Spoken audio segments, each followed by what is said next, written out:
नमस्कार स्टूडेंट्स, मैं तौफीक खान आपका अपनी क्लास में बच्चों बहुत बहुत स्वागत करता हूं। बच्चों आज हम लोग लेसन थर्ड की लास्ट वीडियो देखेंगे। यहां से आज हमारा ये लेसन जो है वो समाप्त हो जाएगा। बच्चों आज हम लोगों की जो हेडिंग है वो है तत्वों के गुणधर्मों में आवर्तिता। इसके बारे में यदि मैं आपको बताऊं तो कहने का तात्पर्य ये है कि आवर्त सारणी में जब हम बाएं से दाएं यानी वर्ग में 1 से 18 तक बाएं से दाएं चलते हैं या आवर्त में ऊपर से नीचे आते हैं यानी 7 1 से लेकर 7, तो आवर्त सारणी में जब हम बाएं से दाएं तथा ऊपर से नीचे आवर्त में नीचे आते हैं, ठीक है, तो तत्वों के गुणधर्मों में विभिन्न प्रकार के हम परिवर्तनों को प्राप्त करते हैं, जिसका अध्ययन हम निम्नलिखित 2 प्रकार से करते हैं। पहला तो होगा आपका भौतिक गुणधर्मों की प्रकृति, दूसरा है रासायनिक गुणधर्मों में आवर्त प्रवृत्ति। भौतिक गुणधर्मों के अंदर हम लोग परमाणु आकार, परमाणु त्रिज्या, आयनन ऊर्जा, इलेक्ट्रॉन लब्धि, एंथैल्पी, 5वां पॉइंट विद्युत ऋणात्मकता और 6वां पॉइंट विद्युत धनात्मकता। इसी प्रकार रासायनिक गुणधर्म के अंदर संयोजकता में आवर्त प्रवृत्ति पढ़ेंगे।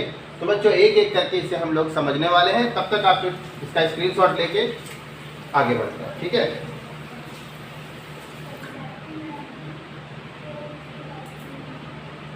चलिए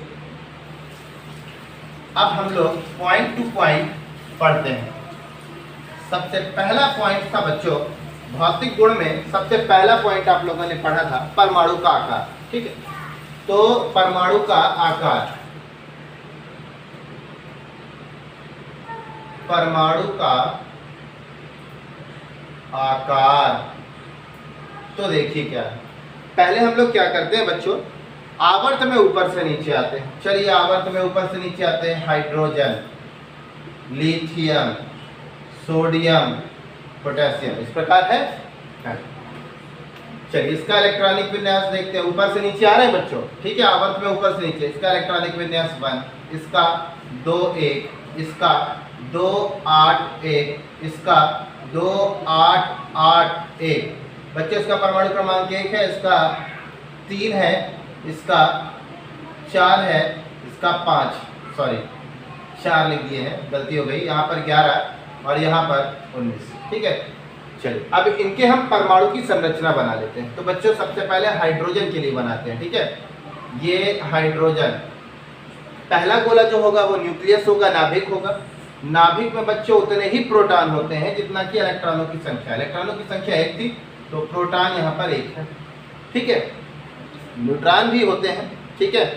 तो यहाँ पर अभी हमें न्यूट्रॉन लिखने की जरूरत नहीं है। यदि आप न्यूट्रॉन लिखना चाहते हैं तो आप A-Z से न्यूट्रॉन प्राप्त कर सकते हैं। A यानी परमाणु भारों को उसके क्रमांक से घटा देंगे तो आपको N यानी न्यूट्रॉन प्राप्त हो जाएगा, क्योंकि हमें यहाँ न्यूट्रॉन की आवश्यकता है नहीं, बस प्रोटॉन की आवश्यकता है, ठीक है। अब इसके बाद अगला कोष, अगले कोष में बच्चों 1 इलेक्ट्रॉन था, ये हमने हाइड्रोजन के लिए बनाया, ठीक है। चलिए अब लिथियम के लिए, लिथियम के लिए ये बच्चों प्रोटॉन है। प्रोटॉन पर 3 आएगा, क्योंकि जितना ही क्रमांक होता है उतना ही प्रोटॉन होता है। इसके बाद ये कोष, इस पर 2 इलेक्ट्रॉन आएंगे और इस पर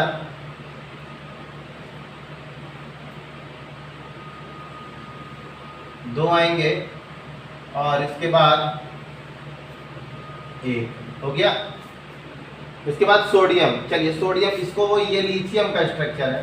चलिए इसके बाद अब हम लोग बनाते हैं सोडियम का। ये है नाभिक, नाभिक पे उतना ही प्रोटॉन होगा जितना कि क्रमांक। ये पहला कक्षक, पहले कक्षक पर 2 इलेक्ट्रॉन, ये अगला कक्षक, अगले कक्षक पर बच्चों 8 इलेक्ट्रॉन, फिर ये एक अगला कक्षक, इस पर 1 इलेक्ट्रॉन। देख रहे हैं, ये पहले कोष पर 2, अगले कोष पर 8, फिर अगले कोष पर 1। इसके बाद पोटेशियम के लिए देख लेते हैं। ये नाभिक, नाभिक पे उतना ही प्रोटॉन होगा जितना कि क्रमांक है 19। ये कोष पहला बना जिस पर 2 इलेक्ट्रॉन आएंगे, ये अगला कोष बनेगा जिस पर 8 इलेक्ट्रॉन आएंगे, 2 2 4 2 6 2 8। फिर अगला कोष बनेगा, इसमें भी 8 आएंगे, ये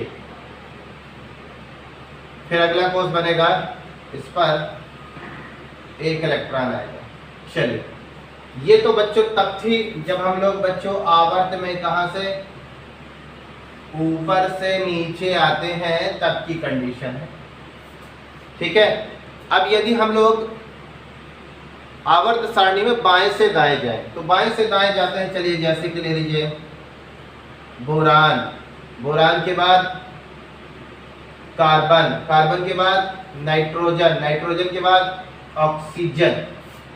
इसका क्रमांक कितना है? 5, इसका 6, इसका 7, इसका 8। इलेक्ट्रॉनिक विन्यास क्या होगा? 2 3 2 4 2 5 2 6। इनका स्ट्रक्चर देखेंगे क्या होगा बच्चों। ये P है, P उतना ही होगा जितना कि क्रमांक 5। फिर ये अगला कोष, इस पर 2 इलेक्ट्रॉन जाने। फिर ये अगला कोष, इन पर 3 इलेक्ट्रॉन जाने। अगला देखिए, ये बना प्रोटॉन। प्रोटॉन के लिए 6 लिखेंगे। फिर ये होगा आपका अगला कोष, इस पर 2 इलेक्ट्रॉन। फिर ये अगला कोष, इस पर 4 इलेक्ट्रॉन। इस पर देखेंगे क्या होगा। ये है आपका प्रोटॉन, प्रोटॉन पर 7। अब आप इस पर पहला कोष बनाएंगे, इस पर 2। फिर अगला बनाएंगे, इस पर 5। ऑक्सीजन के लिए प्रोटॉन 8। अगला कोष बनाएंगे, इस पर 2। अगला कोष बनाएंगे, इस पर 6।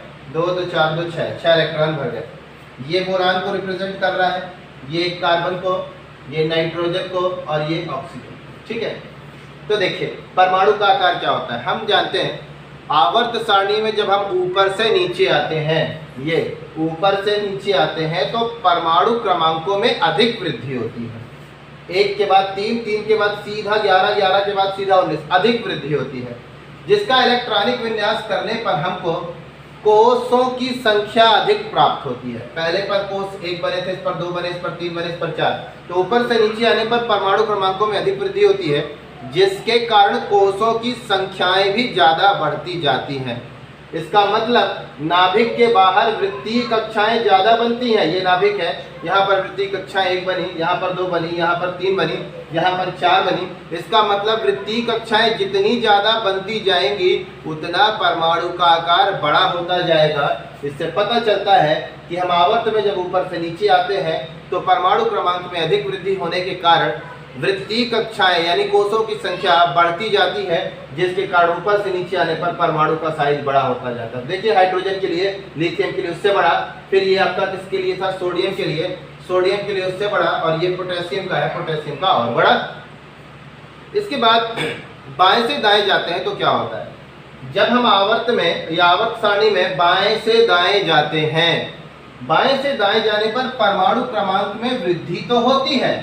देखिए 5 के बाद 6 7 8 वृद्धि तो होती है, परंतु नए कोष नहीं बनते। 1 2 2 कोष, 1 2 2 कोष, 2 कोष 2 कोष, नए कोषों का सृजन या नए कोष नहीं बनते, परंतु नाभिक में प्रोटॉनों की संख्या बढ़ती जाती है।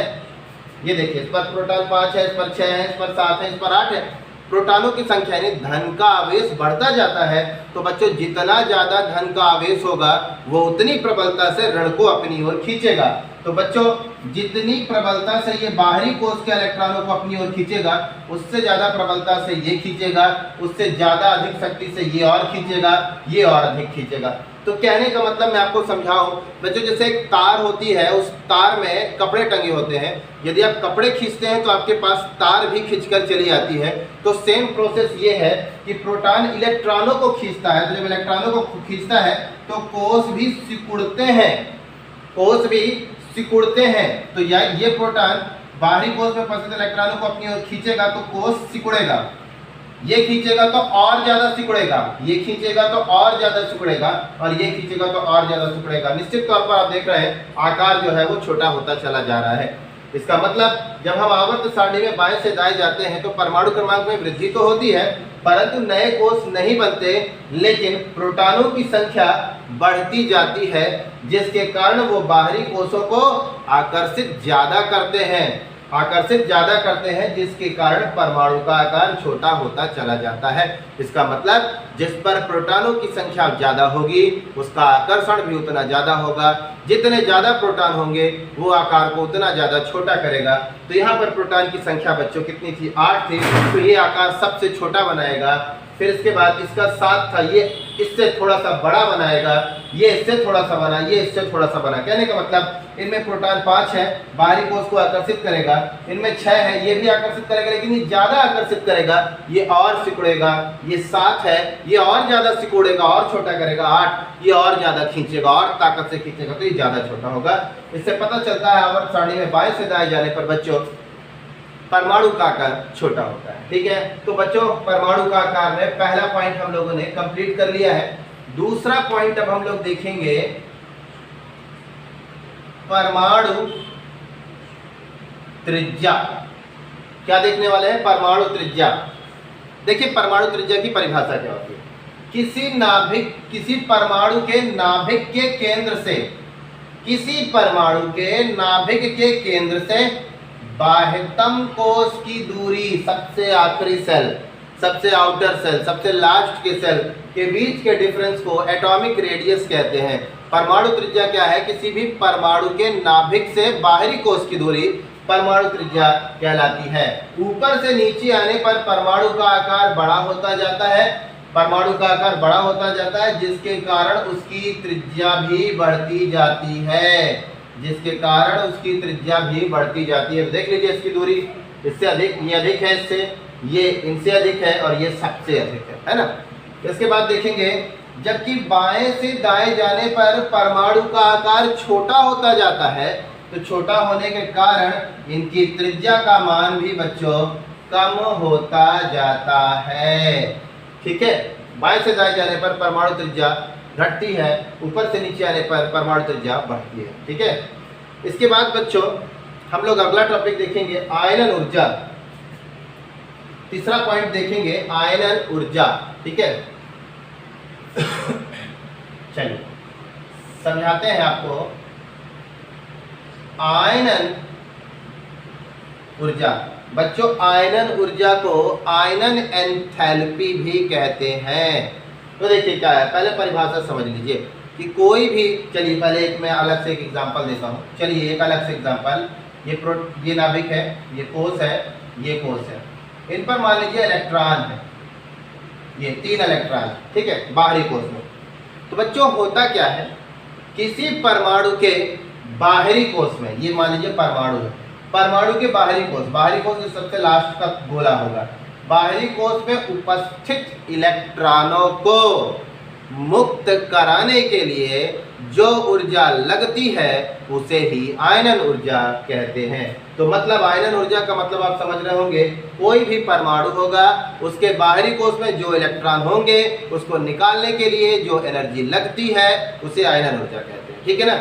मान लीजिए बच्चों, जैसे ये हमारे पास एक परमाणु है, इस परमाणु पर ये इलेक्ट्रॉन है, मान लीजिए इसको निकालने के लिए आपने ऊर्जा दी, और ऊर्जा देने के बाद बच्चों ये इलेक्ट्रॉन आपका बाहर हो गया, इलेक्ट्रॉन निकल गया। तो ऊर्जा देने से पहले, एनर्जी लगाने से पहले ये देखिए नाभिक जो है इस इलेक्ट्रॉन पर क्या रखा है, अपना आकर्षण बराबर जमा कर रखा हुआ है। लेकिन जब आपने एनर्जी दी तो ये इलेक्ट्रॉन बाहर चला गया। तो अब ये जो नाभिक है, ये जो एनर्जी यहाँ पर लगा के रखा था इस इलेक्ट्रॉन के लिए, वो एनर्जी को अब इन दोनों इलेक्ट्रॉनों के लिए लगा देगा। इसका मतलब अब हम जो ऊर्जा लगाएंगे इस इलेक्ट्रॉन को निकालने के लिए वो अधिक ऊर्जा देनी पड़ेगी, है ना। इसके बाद अगर मान लीजिए अधिक ऊर्जा देने के बाद इसको भी आप निकाल लिए, तब एक इलेक्ट्रॉन बचेगा। इस एक इलेक्ट्रॉन पर नाभिक पूरी ताकत लगा देगा आकर्षण के लिए, और इस इलेक्ट्रॉन को यदि आपको निकालना है तो आपको बहुत ज़्यादा ऊर्जा देनी पड़ेगी। समझ में आ रही बातें बच्चों? क्या देखते हैं हम, ऊपर से नीचे आने पर आयनन ऊर्जा का मान बढ़ता है कि घटता है वो देखते हैं। ठीक है, तो देखिए ऊपर से या आवर्त में ऊपर से नीचे आने पर परमाणु क्रमांक में वृद्धि होती है, तथा परमाणु का आकार बड़ा होता जाता है। परमाणु का आकार बड़े होने के कारण अंतिम कोष नाभिक से दूर होता जाता है। अंतिम कोष नाभिक से दूर होता जाता है। ये देखिए, ये नाभिक से ये अंतिम कोष है, ये अंतिम कोष है, ये है, ये है। अंतिम कोष यानी कि ऊपर से नीचे आने पर परमाणु क्रमांक में वृद्धि होती है। वृद्धि होने के कारण परमाणु का साइज बड़ा होता जाता है, जिसके कारण वृत्तीय कक्षाएं नाभिक से दूर होती जाती हैं, जिस कारण नाभिक का बाहरी कोष में प्रभाव घटने लगता है। जितना प्रभाव ये यहाँ लगा रहा होगा उससे कम इसका होगा, उससे कम इसका प्रभाव होगा, उससे कम इसका होगा। क्योंकि जितनी, देखिए आप ही देखिए कि जैसे मैं आपको एक एग्जांपल बताता हूँ कि मान लीजिए आप अपने माता पिता के साथ रहते हैं और बगल में कोई भी आदमी एक जा रहा है, तो आप उसको उल्टा सीधा कह दिए, कुछ भी कह दिए, तो वो आदमी अभी आपको डायरेक्ट नहीं मार सकता, क्योंकि वो सोचेगा यार इसके मम्मी पापा है, तो वो आपके मम्मी पापा से आपकी कंप्लेन करेगा। तो इसका मतलब आपका प्रभाव है, माता पिता का प्रभाव है उस बच्चे के ऊपर, जिसलिए गार्जियन कुछ नहीं बोला, दूसरा आदमी कुछ नहीं बोला। लेकिन यदि माता पिता ना होते तो वो लड़का यदि उसको कुछ बोलता उस आदमी को, तो वो आदमी निश्चित तौर पर उसको मार देता। क्लियर होती बातें?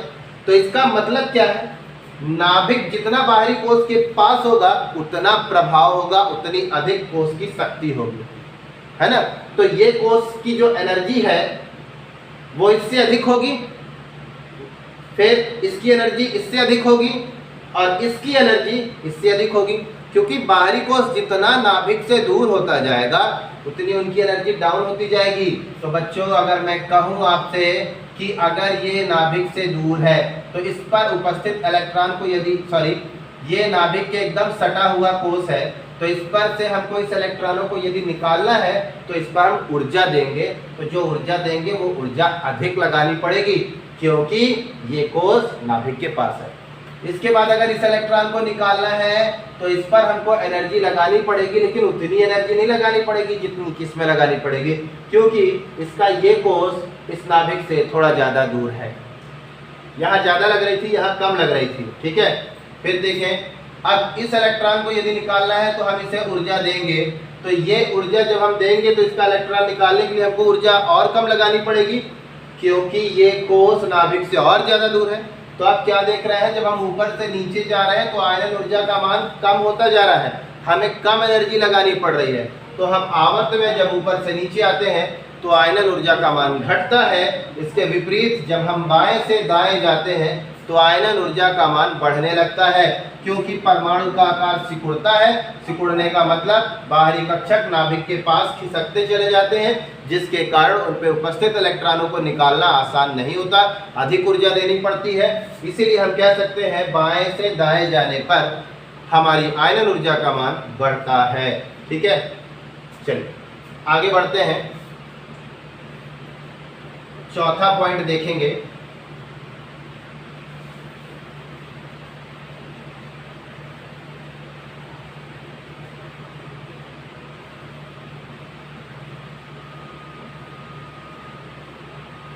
चौथा पॉइंट है बच्चों,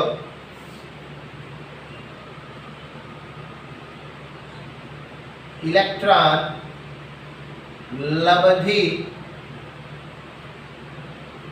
एंथैल्पी। एंथैल्पी का मतलब तो एनर्जी हो गई, ऊर्जा हो गई।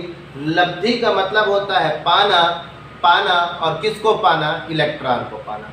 तो इलेक्ट्रॉन को पाकर ऊर्जा निकालना। इलेक्ट्रॉन लब्धि एंथैल्पी का मतलब है इलेक्ट्रॉन को पाकर ऊर्जा को बाहर निकालना, ठीक है।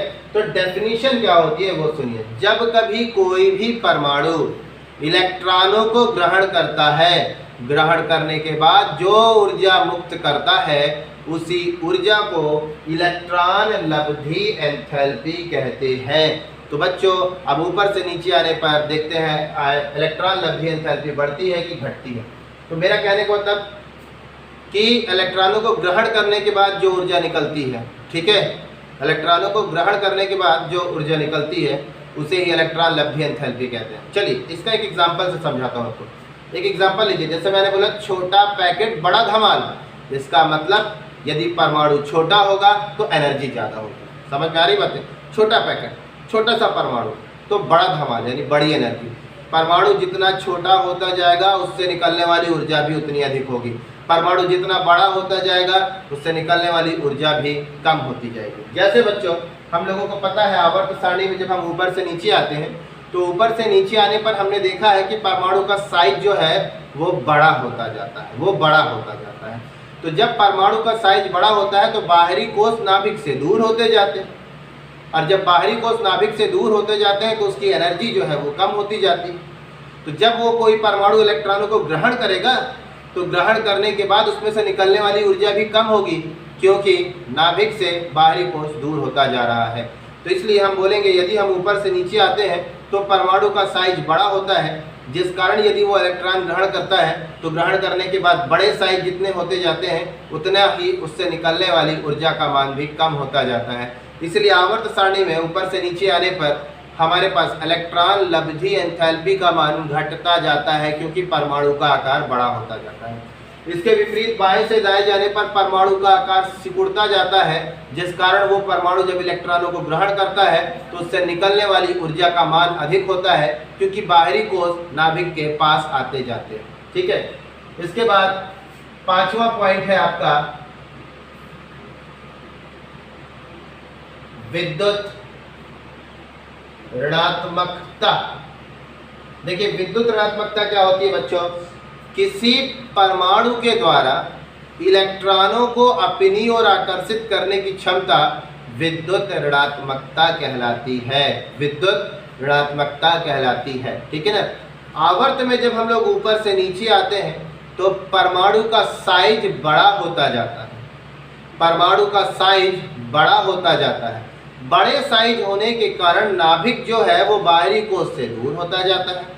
दूर होने के कारण उनमें इलेक्ट्रॉनों को आकर्षित करने की क्षमता भी घटती जाती है। इससे पता चलता है ऊपर से नीचे आने पर परमाणु का आकार बड़ा होने के कारण उनमें ऋण विद्युतता का मान कम होता जाता है। इसके विपरीत बाएं से दाएं जाने पर परमाणु का आकार छोटा होता जाता है, जिस कारण उनमें इलेक्ट्रॉनों को आकर्षित करने की क्षमता अधिक होती जाती है, या यूं कहें बाएं से दाएं जाने पर विद्युत ऋणात्मकता का मान बढ़ता है। इसके बाद छठा पॉइंट है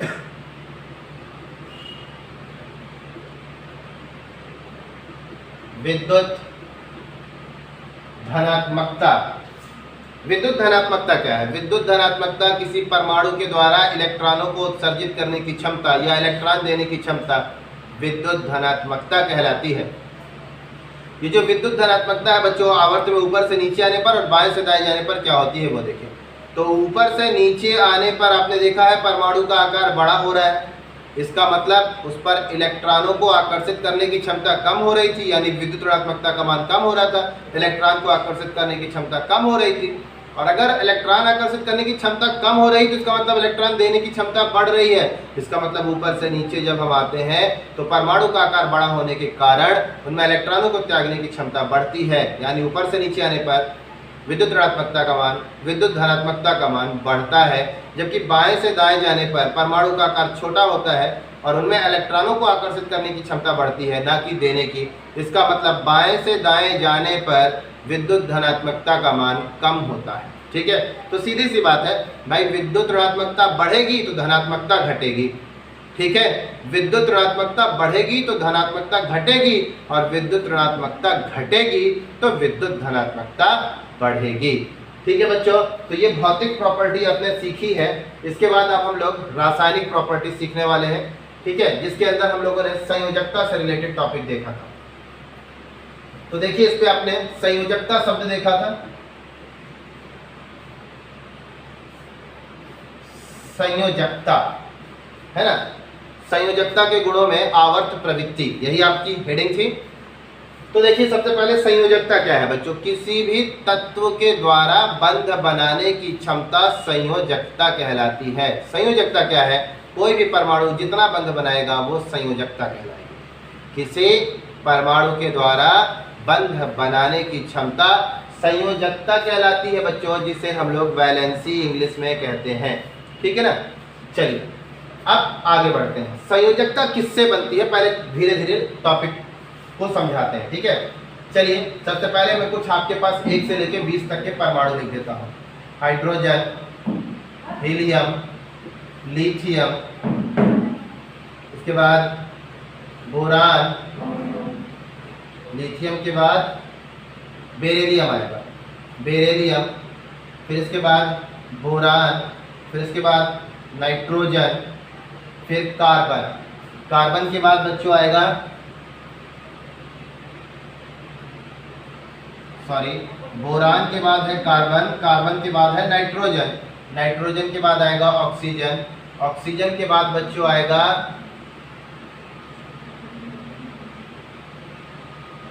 फ्लोरीन, हाँ फ्लोरीन, फिर फ्लोरीन के बाद आएगा नियान, फिर आएगा सोडियम, फिर आएगा मैग्नीशियम, फिर आएगा एल्यूमिनियम, फिर आएगा सिलिकॉन, फिर आएगा फास्फोरस, फास्फोरस के बाद फिर आएगा सल्फर, सल्फर के बाद आएगा आपका क्लोरीन, फिर आएगा आर्गन, फिर आएगा पोटेशियम, फिर आएगा कैल्शियम। ठीक है, चलिए इसका परमाणु क्रमांक 1 2 3 4 5 6 7 8 9 10 11 12 13 14 15 16 17 18 19 20। इसी वीडियो पर हम लोग संयोजकता कैसे निकालते हैं वो भी सीखने वाले हैं बच्चों, और साथ ही साथ ये टॉपिक को भी क्लियर करने वाले हैं। तो देखिए सबसे पहले इनका इलेक्ट्रॉनिक विन्यास कर लीजिए। 1, इसका होगा 2, इसका होगा 2 1, इसका होगा 2 2, इसका होगा 2 3, इसका होगा 2 4, इसका होगा 2 5, इसका 2 6, 2 7, 2 8, 2 8 1, 2 8 2, 2 8 3, 2 8 4, 2 8 5, 2 8 6, 2 8 7, 2 8 8, 2 8 8 1, 2 8 8 2। ठीक है बच्चों, ये इलेक्ट्रॉनिक विन्यास तो आपने पहले कर लिया। इलेक्ट्रॉनिक विन्यास आपसे बनना चाहिए। ठीक है, तो संयोजकता पहले मैंने बताया वो क्या कहते हैं बच्चों। संयोजकता किसी भी परमाणु के द्वारा बंध बनाने की क्षमता संयोजकता कहलाती है। ठीक है, अब आगे देखते हैं किसी भी तत्व का जब हम इलेक्ट्रॉनिक विन्यास करते हैं, जो अंतिम कोष मिलता है, लास्ट का जो इलेक्ट्रॉन मिलता है, जैसे इसका इलेक्ट्रॉनिक विन्यास किया, लास्ट कौन है, ये लास्ट कौन है, ये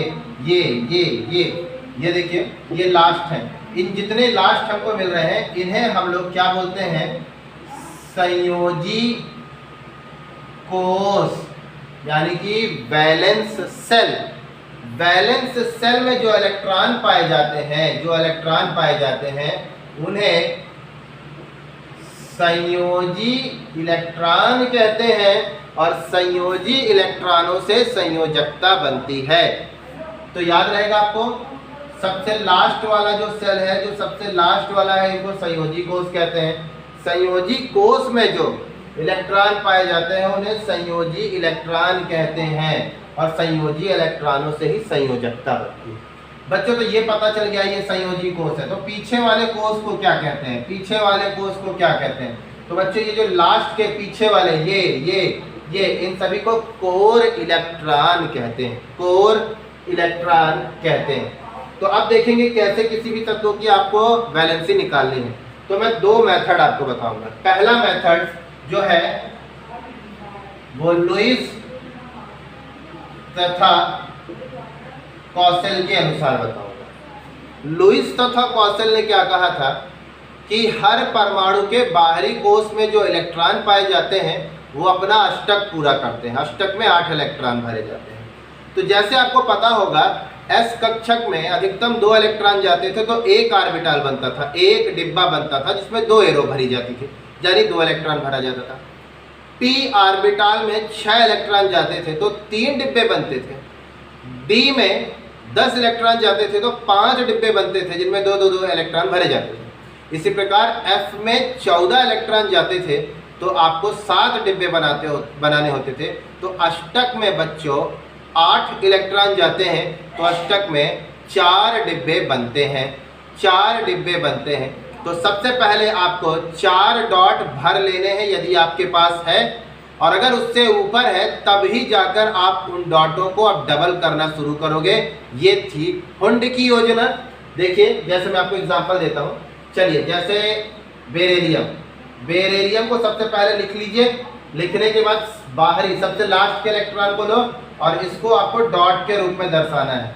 यदि है आपके पास, कितने हैं 2, तो सिर्फ 2 बिंदी लगाएंगे। चलो 4 देखो, 4 वाला जैसे कार्बन तो कितने थे 1 2 3 4 ही बिंदी रख सकते हैं, 4 से ज्यादा नहीं रख सकते। यदि अब ज्यादा होगी तब हम डबल करना शुरू करेंगे, क्योंकि अष्टक में 8 इलेक्ट्रॉन जाते हैं, 2-2 के पेयर बनेंगे।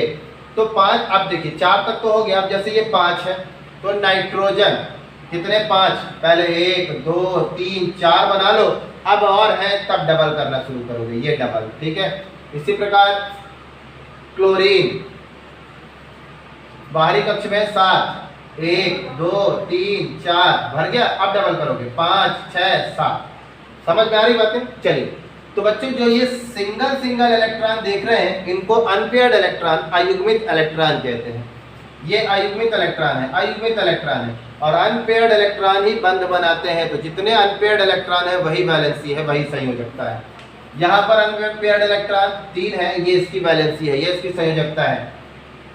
इस पर कितने सिंगल डॉट है 1, तो इसकी वैलेंसी, इसकी संयोजकता कितनी है 1। तो हम क्या करेंगे, किसी भी तत्व को लिखकर बाहरी कोश में पाए जाने वाले इलेक्ट्रॉनों को डॉट के रूप में दर्शाएंगे। दर्शाने के बाद हमको जितने अयुग्मित इलेक्ट्रॉन, जितने सिंगल इलेक्ट्रॉन मिलेंगे उसी को गिन लेंगे, वही उसकी संयोजकता होगी। जिनमें डबल इलेक्ट्रॉन है उनको हम लोग पेयर्ड इलेक्ट्रॉन, युग्मित इलेक्ट्रॉन कहते हैं। तो एक तो मेथड ये हो गया। दूसरे मेथड से आप कैसे संयोजकता पता कर सकते हो वो देखिए। तो जिन परमाणुओं का इलेक्ट्रॉनिक विन्यास करने पर हमें अंतिम में 1, 2, 3, 4 मिले तो वही उनकी संयोजकता होगी।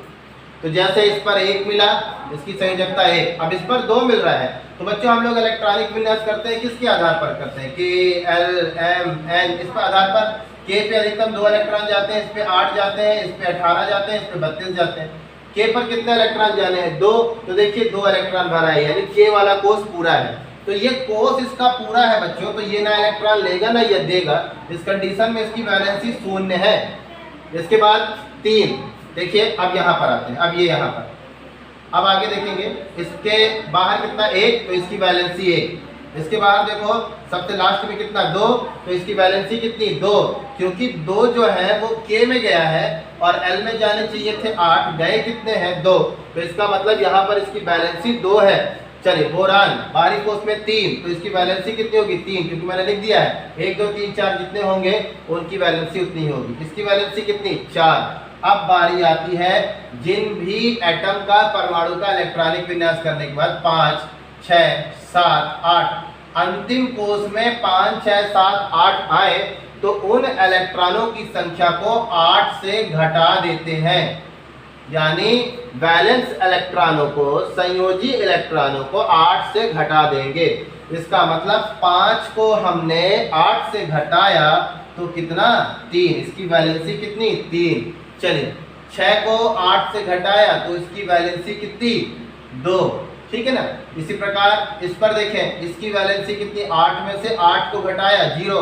नियान कोई भी बार बंद नहीं बनाता क्योंकि इसके अष्टक पूरे होते हैं। अब इस पर देखो 1, तो 1 के लिए हमको 8 से घटाने की जरूरत नहीं है, 1 2 3 4 तक जो भी अंक मिलेंगे वही उसकी संयोजकता प्रदर्शित करेंगे। क्लोरीन के बाहरी कक्ष में कितने 7, तो यहाँ पर देखिए 5 6 7, तो इस 7 में से 7 को 8 से घटाएंगे तो कितना आया 1। क्लोरीन की वैलेंसी कितनी 1। तो इस प्रकार किसी भी तत्व की आप वैलेंसी निकाल लोगे। साथ ही साथ बच्चों वैलेंसी तो आप यहाँ पर निकालना सीख जाएंगे बहुत ही आसानी से, यहाँ पर कोई दिक्कत नहीं है।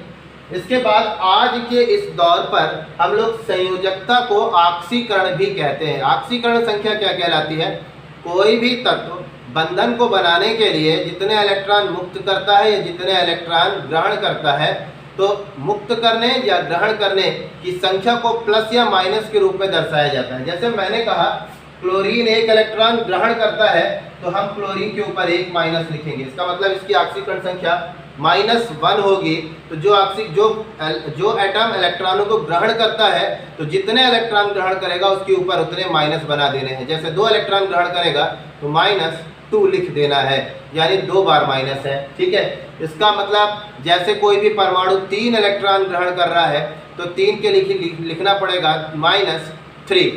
अब किसी रासायनिक अभिक्रिया में कोई परमाणु इलेक्ट्रॉन दे रहा है तो मान लो 1 इलेक्ट्रॉन दे रहा है तो लिखेंगे +1, 2 दे रहा है तो +2, 3 दे रहा है तो +3। इस प्रकार हम उस तत्वों के इलेक्ट्रॉनों के देने तथा लेने के इस गुण को प्लस या माइनस के रूप में दर्शाते हैं, वो उसकी ऑक्सीकरण संख्या है। तो ऑक्सीकरण संख्या और संयोजकता दोनों एक दूसरे से रिलेट करती है। तो बच्चों यहाँ पर आज हमारी ये क्लास समाप्त होती है। धन्यवाद।